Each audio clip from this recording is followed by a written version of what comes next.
당신을 가장 사랑하는 사람이 당신에게 가장 큰 상처를 주는 사람입니다. 이 말을 듣고 마음속 어딘가가 답답해지지 않으셨나요? 우리 모두 그런 경험을 해봤으니까요. 어머니, 연인, 가장 친한 친구, 가장 깊은 상처는 우리가 가장 신뢰해야 할 곳에서 찾아옵니다. 칼 융은 이것을 우연이라고 하지 않았을 겁니다. 그는 이것을 필연이라고 불렀을 겁니다. 이 영상을 끝까지 보시면 당신은 그 사람이 아닌 당신 자신을 이해하게 될 것입니다. 생각해 보세요. 당신의 삶에서 가장 큰 상처를 준 사람은 누구였나요? 문득 떠오르는 이름이 있나요? 아마 낯선 사람이 아닐 겁니다. 멀리서 본 사람, 몇 번 만난 사람, 잠깐 스쳐 지나간 사람이 아닐 겁니다. 당신이 수년간 헌신했던 사람, 비밀을 털어놓았던 사람, 가장 힘든 순간에 곁에 있어주길 바랐던 사람, 어쩌면 이 사람 없이는 어떻게 살지 모르겠어 라고 생각했던 사람일 겁니다. 어머니, 아버지, 오랫동안 사랑했던 연인, 어린 시절부터 곁을 지켜온 친구, 바로 그 점 때문에 상처의 깊이가 다른 것입니다. 평범한 실망은 당신을 괴롭히지만 당신을 파괴하지는 않습니다. 평범한 실망은 지나가지만 이 상처는 흉터를 남깁니다. 그 고통은 단순히 표면을 치는 것이 아니라 당신 영혼의 가장 보호받고 가장 취약하고 가장 순수한 층을 건드렸기 때문입니다. 그리고 당신은 항상 같은 질문을 스스로에게 던졌을 것입니다. 왜 하필 그 사람이었을까? 융은 이 질문을 수년간 연구했습니다. 그는 환자들의 이야기를 경청하고 반복되는 패턴을 발견했습니다. 그리고 그는 이것을 깨달았습니다. 이 고통은 우연이 아닙니다. 이 고통은 맹목적인 불운이 아닙니다. 이 고통 속에는 매우 일관적이고 매우 인간적인 메커니즘이 작용하고 있습니다. 하지만 그 메커니즘을 이해하려면 먼저 문제는 그 사람에게 있었어라는 잘못된 믿음을 버려야 합니다. 이 말이 맞는 것처럼 느껴질 수 있다는 것을 압니다. 그 사람은 정말로 실수를 저질렀고 해서는 안 될 말을 했고 해서는 안 될 행동을 했습니다. 우리는 그 사실을 가볍게 여기거나 무시하지 않습니다. 하지만 융은 묻습니다. 왜 다른 사람이 똑같은 실수를 했을 때보다 그 고통이 훨씬 더 깊은 상처를 남겼을까요? 왜 낯선 사람이 똑같은 말을 했을 때는 그저 불편했을 뿐인데 그 사람이 했을 때는 산산조각이 났을까요? 그 답은 그 사람에게 있는 것이 아닙니다. 답은 당신이 그 관계에 가져온 것에 있습니다. 우리가 사랑하는 사람들과 맺는 유대는 단순히 정서적 친밀감에 그치지 않습니다. 그 유대는 또한 자기 성찰의 장이기도 합니다. 우리는 가장 깊은 믿음, 가장 숨겨진 두려움, 가장 억눌린 욕구를 그 사람에게 투영합니다. 무의식적으로 의도치 않게 말입니다. 바로 이 때문에 그 사람이 우리를 실망시킬 때 그것은 사실 우리의 가장 취약한 부분을 건드리는 것입니다. 이것은 비난이 아닙니다. 당신이나 그 사람을 향한 비난도 아닙니다. 이것은 인간 정신의 가장 근본적이면서도 가장 덜 논의되는 진실 중 하나입니다. 그리고 이 진실을 깨닫게 되면 그 고통과 당신 자신을 완전히 다른 시각으로 바라보게 됩니다. 문제는 관계 자체가 아니라 당신이 그 관계에 가져온 것이기 때문입니다. 그리고 이 영상의 나머지 부분에서 우리는 그 본질을 함께 밝혀낼 것입니다. 또한 이 진실에 직면하는 것이 그 사람을 무죄로 만드는 것을 의미하는 것은 아니라는 점을 덧붙이고 싶습니다. 융은 상대방의 행동은 중요하지 않다라고 말한 적이 없습니다. 오히려 그는 이렇게 말했습니다. 누군가의 행동이 당신에게 그토록 깊은 영향을 미칠 수 있다면 그 깊이의 근원을 이해하지 않고서는 그 관계, 당신 자신, 그리고 당신의 다음 관계를 진정으로 이해할 수 없습니다. 생각해 보세요. 당신이 잘 알지 못하는 사람이 같은 말을 하면 며칠 후면 잊어버립니다. 하지만 수년 동안 신뢰해온 사람이 같은 말을 하면 몇 년이 지나도 그 순간을 생생하게 기억합니다. 같은 말이지만 깊이가 다릅니다. 이 차이는 어디에서 오는 걸까요? 바로 당신이 그 사람에게 주는 자리, 그 관계에 부여하는 의미의 무게에서 비롯됩니다. 그리고 바로 이 지점에서 융의 가장 놀라운 통찰이 드러납니다. 우리는 무의식적으로 가장 사랑하는 사람들에게 가장 큰 힘을 부여합니다. 우리는 그들에게 그들이 나를 완성시켜 줄 수 있어 라고 말합니다. 그들이 나를 이해해 줄 수 있어 라고 말합니다. 우리는 그들은 내가 보고 싶지 않은 내 모습을 보여주지 않고도 나를 사랑해 줄 수 있어 라고 말합니다. 이러한 기대감을 표현하지 않기 때문에 상대방은 그것을 전혀 의식하지 못합니다. 하지만 그럼에도 불구하고 관계는 매일 이러한 기대감의 무게를 짊어지고 있습니다. 그리고 어느 날 그 무게 아래에서 균열이 생깁니다. 그 균열은 당신을 파괴합니다. 왜냐하면 실제로 금이 가는 것은 관계 자체가 아니라 관계에 대해 당신 스스로 만들어 놓은 보이지 않는 구조이기 때문입니다. 융에 따르면 모든 사람에게는 스스로에게 숨기는 면이 있습니다. 그는 이것을 그림자라고 부릅니다. 그림자는 어린 시절부터 이건 용납할 수 없어 라고 생각하며 묻어둔 감정, 이런 감정을 느껴서는 안 됐어 라고 생각하며 억눌렀던 반응, 나는 저렇게 되고 싶지 않아 라고 생각하며 거부했던 특성들로 이루어져 있습니다. 분노, 질투, 열등감, 버림받을까봐 두려워하는 마음, 사랑받지 못한다는 생각, 통제력을 잃을까봐 두려워하는 마음, 이 모든 것들이 마치 지하방처럼 시간이 흐르면서 우리 안에 쌓입니다. 그리고 우리는 그 방의 문을 잠그고 무거운 자물쇠를 채운 다음 열쇠를 최대한 멀리 던져버립니다. 하지만 융은 묻어두는 것이 파괴하는 것은 아니라고 말합니다. 억누르는 것은 사라지지 않습니다. 단지 보이지 않게 될 뿐입니다. 그리고 보이지 않는 것들은 무의식의 어둠 속에서 계속해서 자라납니다. 그렇다면 이 그림자는 어떻게 표면으로 드러나는 것일까요? 이것이 가장 중요한 질문입니다. 그림자는 결코 직접적으로 나타나지 않습니다. 만약 직접적으로 나타난다면 우리는 그것을 보고 알아차릴 수 있을 것입니다. 대신 그림자는 훨씬 더 교묘한 방법을 사용합니다. 바로 다른 사람을 통해 나타나는 것입니다. 융은 이를 투사라고 부릅니다. 우리는 다른 사람에게서 우리 자신 안에서 보고 싶지 않은 모습을 보기 시작합니다. 자신의 질투심을 인정하지 못하면 다른 사람도 질투심이 많다고 생각합니다. 자신의 분노를 억누르면 다른 사람을 너무 공격적이라고 낙인 찍습니다. 자신의 부족함을 무시하면 끊임없이 다른 사람의 단점에만 집중합니다. 그리고 가장 중요한 것은 자신의 충족되지 않은 욕구를 인식하지 못하면 가장 사랑하는 사람이 그 욕구를 채워주기를 기대한다는 것입니다. 말없이, 묵묵히, 하지만 압도적인 강렬함으로 말입니다. 자, 생각해 보세요. 왜 우리는 가장 사랑하는 사람에게 이런 짐을 지우는 걸까요? 그 사람을 믿기 때문입니다. 그 사람 앞에서 방어벽을 허물기 때문입니다. 그 관계 안에서 진정한 자아를 드러낼 수 있다고 느끼기 때문입니다. 바로 그 취약한 순간에 그림자가 조용히 표면으로 스며듭니다. 우리는 그 사람을 이상적인 사람으로 보지만 실제로는 그 사람에게서 우리 자신의 일부를 봅니다. 우리가 되고 싶은 모습 혹은 가장 두려워하는 모습, 때로는 둘 다 말입니다. 그래서 그 사람이 우리를 실망시켰을 때 우리의 반응이 과하게 느껴지는 겁니다. 그 반응은 단지 그 순간의 일만이 아니기 때문입니다. 수년간 억눌러왔던 모든 감정이 담겨 있습니다. 수년간 말하지 못했던 모든 말, 외면해왔던 모든 두려움, 충족되지 못했던 욕구들, 그리고 마치 댐이 무너지듯 그 순간 모든 감정이 한순간에 폭발합니다. 사랑이 때로는 가장 날카로운 무기처럼 느껴지는 이유도 바로 이 때문입니다. 그 무기는 사실 상대방의 손에 있는 것이 아닙니다. 우리 안에 쌓아온 모든 감정이 무기로 만들어진 것입니다. 그리고 우리는 자신도 모르게 가장 신뢰하는 사람 앞에 그 무기를 내밀고 있는 것입니다. 하지만 이것 또한 이해해야 합니다. 이러한 투사 메커니즘은 우리를 약하게 만들거나 결함이 있는 존재로 만드는 것이 아닙니다. 그것은 인간의 마음이 스스로를 보호하는 방식입니다. 어린 시절, 우리는 어떤 감정을 느끼는 것이 안전하지 않았기 때문에 감정을 억눌러야 했습니다.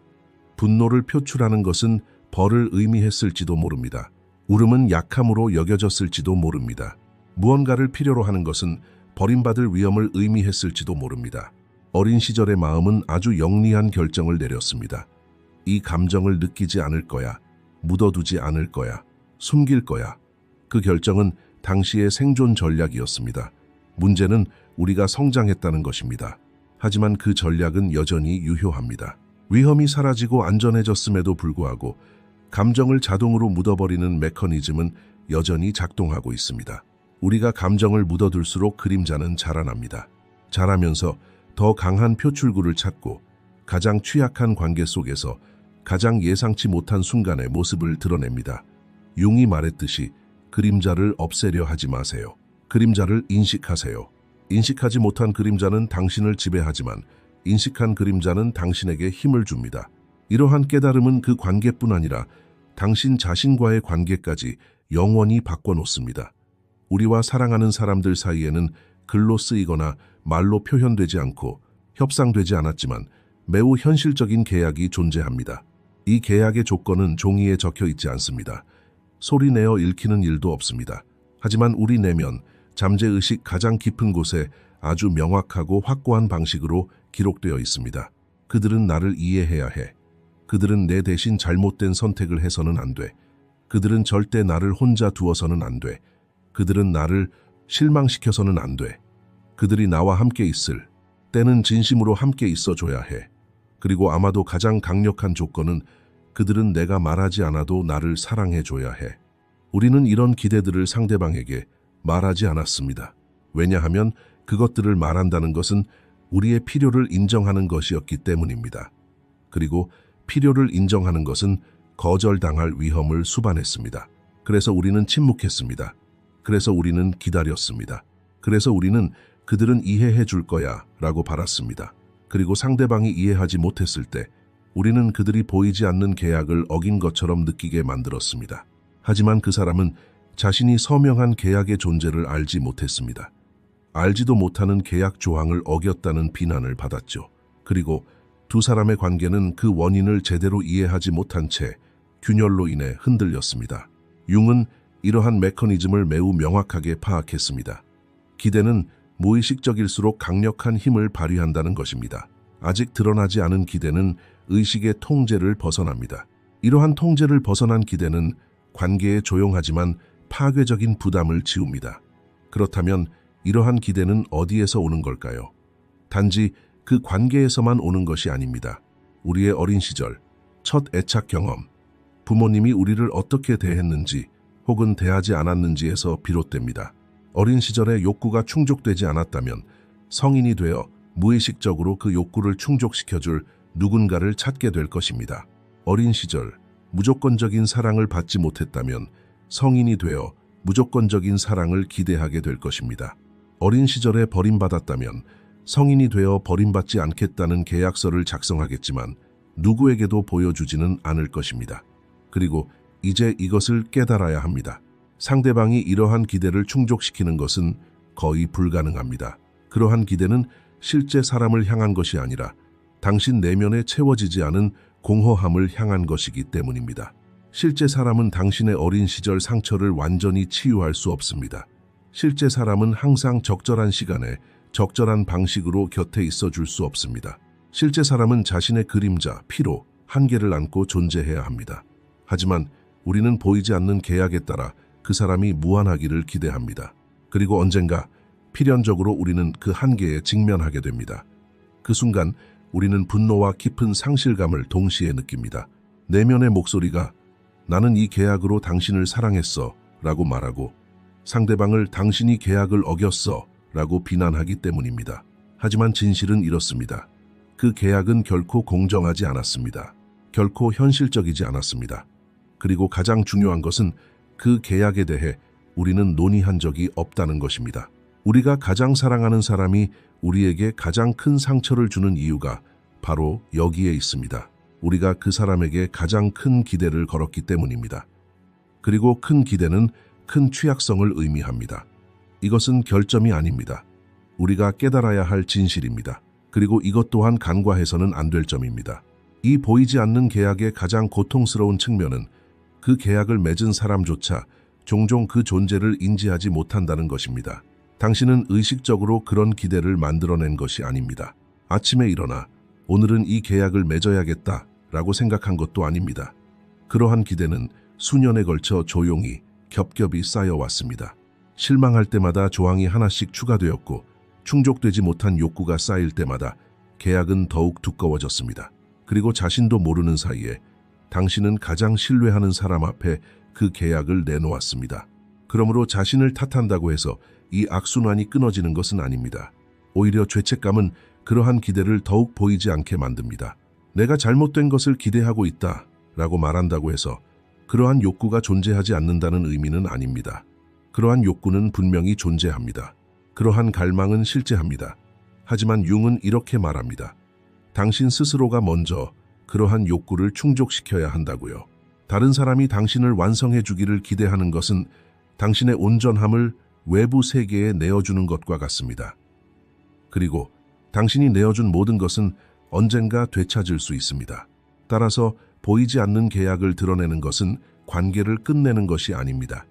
오히려 그것은 관계를 진정한 토대 위에 처음으로 세우는 것입니다. 나는 당신에게 무엇을 기대하는가? 그리고 그 기대는 어디에서 오는가? 라고 스스로에게 묻는 것은 자신과 관계 모두에게 가장 정직한 행동입니다. 이제 핵심 질문으로 넘어가겠습니다. 그리고 이 질문은 아마도 이 영상에서 가장 불편한 질문일 것입니다. 왜 어떤 사람들은 평생 동안 다른 사람들과 다른 시기에, 다른 상황에서 똑같은 고통을 경험하는 걸까요? 사람은 변하고, 환경도 변하고, 나이도 변합니다. 하지만 고통의 질감, 고통의 형태, 고통이 남기는 흔적은 항상 같습니다. 항상 똑같은 버림받음, 항상 똑같은 배신감, 항상 똑같은 왜 항상 나일까? 라는 질문. 대부분의 사람들은 이것을 운명이라고 부릅니다. 내 운명이야. 또는 나는 잘못된 사람들을 선택했어. 하지만 융은 이것을 우연이라고 부르지 않습니다. 융은 이것을 무의식의 나침반이라고 부릅니다. 이렇게 생각해 보세요. 무의식은 모든 미완성된 경험을 완성하려고 합니다. 이것은 인간 정신의 가장 근본적인 욕구 중 하나입니다. 만약 당신이 어린 시절 부모에게 정서적으로 버림받았다면 그 경험은 마음속 깊은 곳에 미완성된 파일로 남아 있습니다. 다치지 않고 해결되지 않은 채로. 그리고 무의식은 끊임없이 그 파일을 닫을 기회를 찾습니다. 그렇다면 어떻게 그 기회를 찾을까요? 바로 똑같은 역동성을 재현함으로써입니다. 그것은 당신을 감정적으로 거리를 두는 사람들에게 끌어당깁니다. 당신이 완전히 신뢰했다고 느끼는 바로 그 순간 관계에서 멀어지는 사람들에게 끌립니다. 그것은 당신을 익숙한 고통을 다시 겪게 만드는 상황으로 몰아넣습니다. 왜 그럴까요? 무의식이 이번에는 다를 거야. 이번에는 미완의 사건을 마무리 지을 수 있을 거야. 이번에는 버림받지 않을 거야. 이번에는 선택받을 거야. 라고 희망하기 때문입니다. 하지만 이러한 역학관계가 변하지 않는 한 결과도 변하지 않을 것입니다. 그리고 악순환은 다시 시작됩니다. 여기서 명심하십시오. 이것은 당신이 잘못된 선택을 하거나 어리석거나 약하다는 것을 의미하는 것이 아닙니다. 오히려 그 반대입니다. 이것은 당신 내면에 충족되기를 기다리는 깊은 욕구가 존재한다는 것을 보여줍니다. 그리고 그 욕구는 무시되는 한 계속해서 당신을 지배할 것입니다. 억압된 욕구는 침묵하는 욕구가 아닙니다. 그것은 방향이 바뀐 욕구입니다. 그리고 그 새로운 방향은 우리가 가장 취약한 관계에서 우리가 가장 예상치 못한 순간에 나타나는 경우가 많습니다. 융은 이것을 반복되는 패턴이라고 부릅니다. 그리고 이 패턴을 깨는 것은 더 신중한 선택을 하거나 다시는 사랑하지 않는 것으로는 이루어지지 않습니다. 그 패턴은 그 근원을 살펴볼 때에만 깨집니다. 그 근원은 바로 이것입니다. 어떤 욕구가 충족되지 않았는가? 어떤 상처가 아물지 않았는가? 어떤 감정이 받아들여지지 않았는가? 이러한 질문을 던지는 것은 쉽지 않습니다. 자아는 저항합니다. 문제는 과거에 있는 것이 아니라 현재에 있어. 문제는 나에게 있는 것이 아니라 그들에게 있어 라고 말합니다. 하지만 그 저항은 바로 해답이 있는 곳을 가리킵니다. 우리가 가장 저항하는 곳이 바로 우리가 가장 치유가 필요한 곳이기 때문입니다. 그리고 같은 고통이 반복되는 이유도 바로 여기에 있습니다. 고통은 메시지를 전달합니다. 아직 보지 못한 것이 있어. 아직 받아들이지 못한 것이 있어. 라고 말합니다. 그리고 그 메시지를 듣기 전까지 삶은 다른 사람, 다른 관계, 다른 이별의 목소리로 그 메시지를 계속해서 보낼 것입니다. 당신이 멈춰서서 내면을 들여다보고 그 메시지에 진정으로 귀 기울일 때까지 말입니다. 그리고 중요한 것은 이러한 반복되는 패턴을 알아차리는 것 자체가 종종 내면의 단절을 가져오는 순간이라는 점입니다. 왜 나는 항상 똑같은 고통을 겪는 걸까? 라고 묻는 사람은 답을 외부에서 찾으려 합니다. 하지만 답이 내면에 있다는 것을 깨닫는 순간 깊은 불안감과 묘한 안도감을 동시에 느끼게 됩니다. 불안감은 이 고통은 내 안에서 비롯된 것이었구나 라는 생각에서, 안도감은 이제 내가 통제할 수 있는 일이구나 라는 생각에서 오는 것입니다. 외부의 것은 바꿀 수 없지만 내면의 것은 이해할 수 있기 때문입니다. 그리고 이해는 변화의 첫걸음입니다. 융은 패턴을 인식한다고 해서 그것이 끝나는 것은 아니지만 인식하지 못하면 영원히 지속된다고 말했습니다. 이 차이가 매우 중요합니다. 인식한다고 해서 당장 그 악순환에서 벗어나는 것은 아닙니다. 하지만 인식은 그 악순환 속에서 몽유병처럼 걷는 것을 멈추게 합니다. 이제 무슨 일이 일어나고 있는지 알게 되고 익숙한 느낌이 드는데? 라고 말할 수 있으며 이 느낌은 어디서 오는 걸까? 라고 질문할 수 있게 됩니다. 이 질문 하나만으로도 오랜 세월 동안 쌓여온 패턴이 서서히 겹겹이 풀리기 시작합니다. 물론 이 과정은 단번에 끝나는 것은 아닙니다. 이러한 깨달음은 하룻밤 사이에 이루어지는 것이 아닙니다. 하지만 시작하는 순간 모든 것이 바뀝니다. 반복되는 고통은 벌이 아닙니다. 반복되는 고통은 아직 당신이 듣지 못한 목소리입니다. 그리고 그 목소리에 귀 기울이기로 결심하는 순간 삶은 당신에게 전혀 다른 이야기를 들려주기 시작할 것입니다. 이제 아마도 이 영상에서 가장 중요한 부분에 도달했을 것입니다. 지금까지 설명한 것은 진단입니다. 우리는 그림자를 보았고, 투영을 보았고, 보이지 않는 계약을 보았고, 반복되는 패턴을 보았습니다. 하지만 진단만으로는 치료할 수 없습니다. 진단은 단지 문을 보여줄 뿐입니다. 진짜 질문은 그 문을 어떻게 통과하느냐입니다. 융은 이 질문에 대한 답을 개성화 과정의 핵심, 즉 통합에 두고 있습니다. 통합은 억압했던 것을 파괴하는 것이 아닙니다. 통합은 억압했던 것을 받아들이는 것입니다. 자신이 보고 싶지 않은 부분을 인식하고 이것도 나야 라고 말하며 전체의 일부로 받아들이는 것입니다. 간단하게 들리지만 실제로는 사람이 할 수 있는 가장 용감한 행동일 것입니다. 자아는 항상 저항하기 때문입니다. 자아는 나는 그런 게 없어. 나는 그런 사람이 아니야. 그런 감정은 내 것이 아니야 라고 말합니다. 저항이 강할수록 그림자는 더 깊숙이 파고듭니다. 그렇다면 통합은 어떻게 시작될까요? 질문에서 시작됩니다. 하지만 평범한 질문이 아닙니다. 솔직하고 자기 성찰적이며 판단하지 않는 질문입니다. 이 사람이 내 안에 어떤 부분을 건드렸을까? 그리고 이 반응은 나에게 무엇을 말해줄까? 이 질문을 하는 것은 상대방을 정당화하려는 것이 아닙니다. 자신에게 솔직해지려는 것입니다. 왜냐하면 어떤 자극은 항상 흔적을 남기기 때문입니다. 그리고 그 흔적은 항상 무언가를 가리킵니다. 누군가가 당신을 떠났을 때 그토록 깊은 상처를 받았다면 그것은 당신 안에 버림받는 것에 대한 미해결된 감정이 있다는 뜻입니다.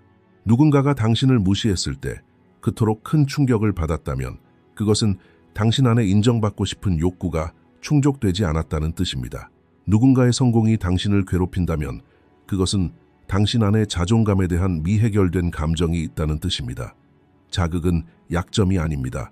자극은 나침반과 같습니다. 그리고 그 나침반을 따라가는 것은 다른 사람들과 멀어지는 것이 아니라 오히려 자신에게 더 가까워지는 길입니다. 또한 통합이 고통을 없애주는 것은 아니라는 점을 분명히 해야 합니다. 그런 기대는 더 큰 실망만 안겨줄 뿐입니다. 통합은 고통을 이해로 바꾸어 놓습니다. 혼돈 속에서 지도를 만들어내는 것이죠. 그 지도를 가지고 우리는 같은 지형 안에서 훨씬 더 의식적으로 걸어갈 수 있습니다. 어디에서 넘어질지 알게 되는 거죠. 이제 우리는 각각의 감정이 어디에서 비롯되는지 인식하게 됩니다. 어떤 자극을 받더라도 그 자극에 완전히 압도당하기 전에 잠시 멈출 수 있게 됩니다. 바로 그 순간 단 한 번의 멈춤이 모든 것을 바꿔놓습니다. 그 순간 우리는 반응자가 아닌 관찰자가 되기 때문입니다. 관찰자는 선택할 수 있는 사람입니다. 이것이 바로 융의 가르침의 핵심입니다. 무의식을 의식화하는 것은 우리에게 선택의 자유를 줍니다. 운명처럼 보이는 것들도 의식의 빛 아래에서는 선택의 순간이 됩니다. 하지만 말은 쉽습니다. 실천하기는 훨씬 어렵습니다. 통합은 직선적인 과정이 아니기 때문입니다. 두 걸음 앞으로 나아가면 한 걸음 뒤로 물러섭니다. 때로는 좋은 의도로 시작했지만 똑같은 방식으로 반응하는 자신을 발견하기도 합니다. 바로 그때 나는 절대 변하지 않아 라는 생각에 덫에 빠지게 됩니다. 하지만 융은 우리에게 상기시켜줍니다. 그림자는 오랜 세월에 걸쳐 축적되어 왔다고 말입니다. 모든 것이 순식간에 사라질 거라고 기대하는 건 비현실적입니다. 중요한 건 뒤로 물러설 때마다 완전히 무너지지 않는 것입니다. 중요한 건 넘어졌을 때 왜 이런 일이 일어났을까? 라고 질문할 수 있는 것입니다. 넘어질 때마다 새로운 교훈을 얻게 되고 모든 계기는 새로운 이해의 기회가 됩니다. 그리고 이해할 때마다 이전보다 조금씩 더 자유로워집니다. 이것이 바로 통합입니다. 거창한 깨달음의 순간이 아니라 작고 정직하며 용기 있는 순간들이 쌓여가는 것입니다. 통합에 대해 가장 덜 논의되는 측면은 바로 이것입니다. 이 과정은 당신을 더 완벽한 사람으로 만드는 것이 아니라 더 온전한 사람으로 만들어줍니다. 그리고 온전함은 완벽함보다 훨씬 더 강력합니다. 완벽함은 그림자를 부정함으로써 만들어지지만 온전함은 그림자를 받아들임으로써 얻어지기 때문입니다. 자신의 그림자를 아는 사람은 자신을 방어할 필요가 없습니다. 더 이상 숨길 것이 없기 때문입니다. 자신의 그림자를 아는 사람은 타인의 행동에 쉽게 흔들리지 않습니다. 그러한 행동들이 더 이상 내면에 보이지 않는 상처를 건드리지 않기 때문입니다. 그리고 자신의 그림자를 아는 사람은 사랑을 멈추지 않습니다. 다만 사랑하는 방식이 달라질 뿐입니다. 기대는 줄이고 자각은 높이고 보이지 않는 계약은 줄이고 진정한 연결은 더욱 깊게. 이것이 바로 융이 말한 것입니다. 통합은 삶과의 단절이 아니라 오히려 더 깊은 연결입니다. 이제 당신은 자신과 상대방 모두 실제한다는 것을 깨닫게 됩니다. 이상적인 존재가 아닌 실제하는 존재 말입니다. 그리고 현실은 이상보다 훨씬 견고한 토대입니다. 그 토대 위에 세워진 관계는 보이지 않는 계약이 아니라 드러나고 말로 표현되고 인정된 인간의 욕구에 의해 형성됩니다. 그런 관계 속에서 고통이 완전히 사라지는 것은 아니지만 더 이상 당신을 지배하지 않습니다. 당신은 고통을 이해하게 됩니다. 그리고 당신이 이해하는 것은 더 이상 당신을 파괴할 수 없습니다. 자, 잠시 멈춰서 되돌아보세요. 이 영상에서 우리는 함께 많은 것을 보았습니다. 그림자를 보았고, 투영을 보았고, 보이지 않는 계약을 보았고, 반복되는 패턴을 보았습니다. 통합에 대해서도 이야기했습니다. 그리고 아마도 이 모든 것을 읽거나 듣는 동안 여러분 안에서 무언가가 움직였을 것입니다. 어떤 이름이 떠올랐을 수도 있고, 어떤 기억이 떠올랐을 수도 있고, 오랫동안 마음속에 간직해왔지만 정확히 이름 붙일 수 없었던 감정이 떠올랐을 수도 있습니다. 바로 그 움직임이 이 영상이 여러분에게 전달하고자 하는 바입니다. 단순히 머릿속 정보에 그치지 않고 여러분 내면의 무언가를 건드리는 모든 생각은 변화의 씨앗이기 때문입니다. 이제 이 영상의 마지막 부분, 어쩌면 가장 중요한 질문에 도달했습니다. 이 모든 것을 보고 난 후에는 어떻게 될까요? 그림자를 인식하고 패턴을 알아차리고 통합을 향해 나아간 후에 사람은 어떻게 변화할까요? 융은 이 질문에 대한 답을 단 한 단어로 요약합니다. 바로 흔들림 없음입니다. 하지만 이 단어는 대부분의 사람들이 생각하는 것과는 다릅니다. 여기까지 읽으셨다면 그것은 우연이 아닙니다. 이 질문을 하는 사람들은 단순히 자신의 고통을 이해하고 싶어하는 사람들이 아닙니다. 그들은 자기 자신을 이해하고 싶어하는 사람들입니다. 그리고 자기 이해를 추구하는 사람이라면 누구나 언젠가는 이 질문에 직면하게 될 것입니다. 흔들리지 않는다는 것은 무엇을 의미하는가? 대부분의 사람들은 흔들림 없는 마음을 갑옷으로 생각합니다. 두꺼운 벽, 닫힌 문, 더 이상 누구도 받아들이지 않겠다는 결심, 더 이상 누구도 믿지 않겠다는 맹세, 더 이상 누구에게도 집착하지 않겠다는 방어기제. 그리고 이러한 벽을 쌓고 나면 이제 안전하다고 느낍니다. 하지만 융은 묻습니다. 그 벽 안에는 누가 살고 있는가? 만약 똑같은 두려움, 치유되지 않은 상처, 보이지 않는 약속들이 여전히 그 안에 존재한다면 그 벽들은 외부로부터 당신을 보호하지 못할 것입니다. 오히려 당신을 그 안에 가둘 것입니다. 진정한 흔들림 없는 마음은 갑옷이 아닙니다. 진정한 흔들림 없는 마음은 명료함입니다. 명료함이란 무슨 일이 일어나고 있는지, 무엇이 촉발되었는지, 각각의 감정이 어디에서 비롯되는지를 파악하는 것입니다. 그리고 이 모든 것을 파악한 후에도 선택할 수 있습니다. 반응하는 대신 멈추는 것을 선택하는 것입니다. 비난 대신 이해를 선택하고 도망치는 대신 머무르거나 필요할 때 경계를 설정하는 것을 선택합니다.